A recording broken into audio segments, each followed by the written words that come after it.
only one of the two is going to be a vanilla, and the other one is going to be a random common, which won't really do that much for the deck as a whole. I say that to only immediately get disproven by Bushiroad. So, we're once again here with Astral Force for the road to Nextage.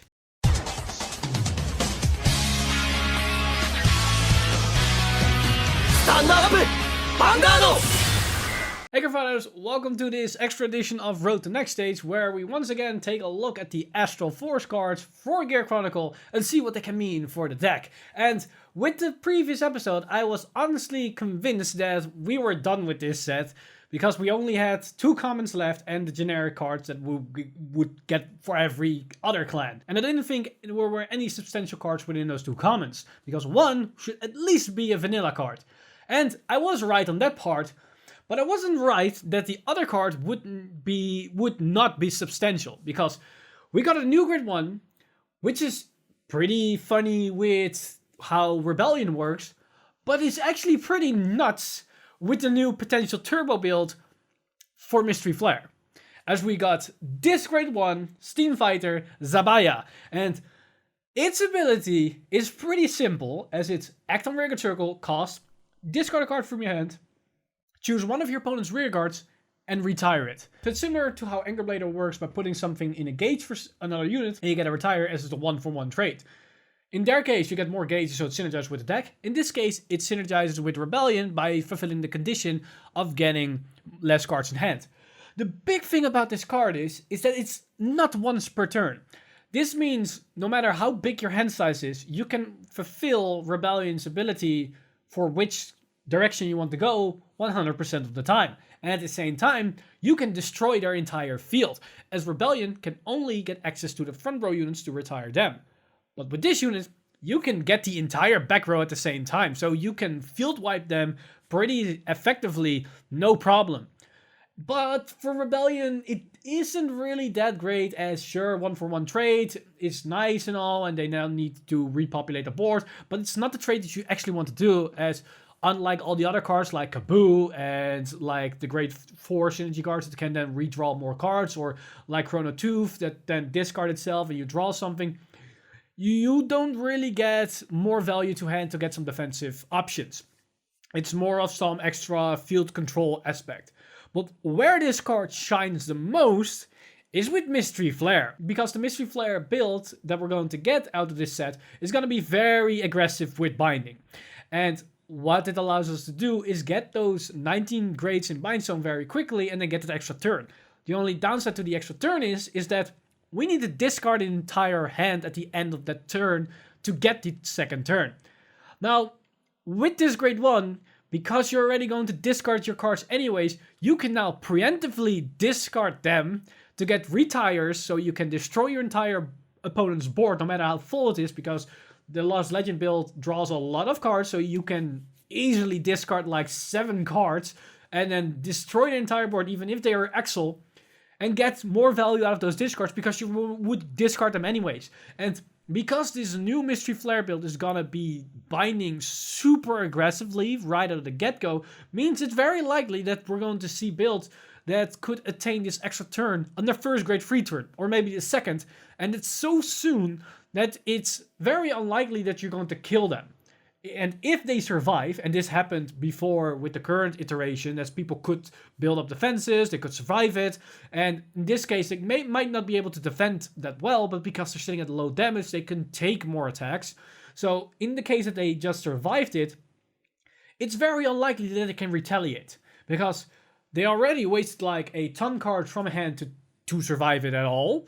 But now they also have no field. So to be able to put up an offensive against you, they now also need to repopulate the board. And not a lot of decks can do that unless you're up like something like Silverthorn, for example, that could do that. And with the other cards like Kaboo in the mix, where you can then suddenly add up the amount of draws you're going to get to attain more card value at the end of your second turn, then it's very likely that you can survive and then potentially go into another extra turn Mystery Flare. And that is insane to think about. So on the first glance, this common grade 1 doesn't really look like much, as it's just discard 1-for-1 trade.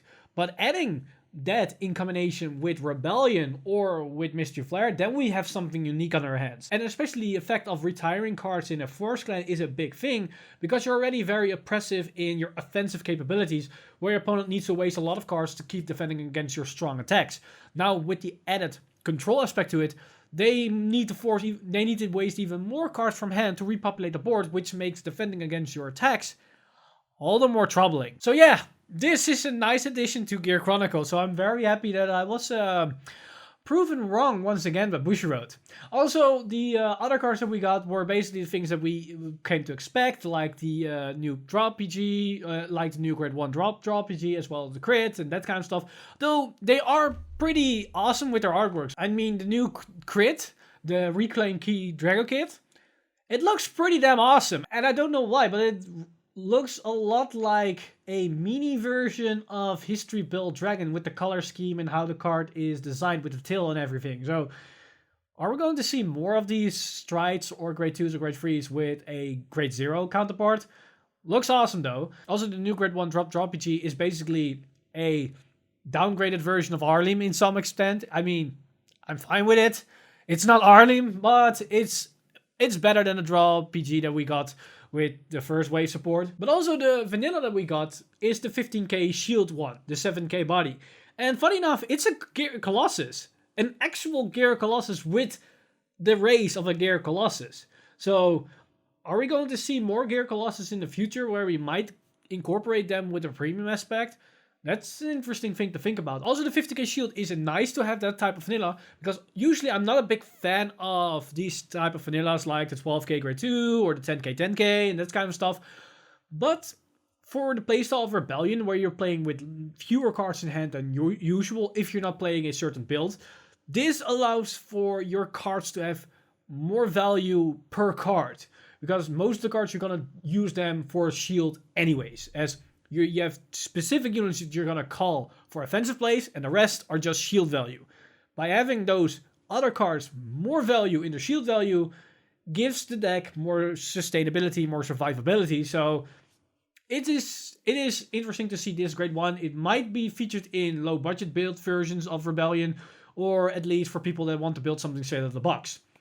So yeah, it's a nice addition as overall. And that basically concludes this road to Nextage, as yes, there wasn't really a lot to talk about, but that grade 1 Steam Fighter Xabia, it is something. I needed to address what this card can do and what type of impact it could have, as it has some synergy with the current existence of Rebellion, but also with Mystery Flare. And yes, this is most definitely the last road to Nextage about Astral Force with new card reveals, because I'm going to do the premium video where I'm going to talk about the interactions and combos that we can do with these cards with premium existing sub-archetypes and other strategies and combos that we already are familiar with. And I believe that's going to be the next road to Nextage, as at the time of recording this, we start seeing the reveals of the trial decks. We have seen the first Royal Paladin and the first Neo Nectar unit of the trial decks. And so far, they aren't really that revolutionary or amazing to talk about. So if that's going to be the case for the first few cards for the trial deck for Gear Chronicle,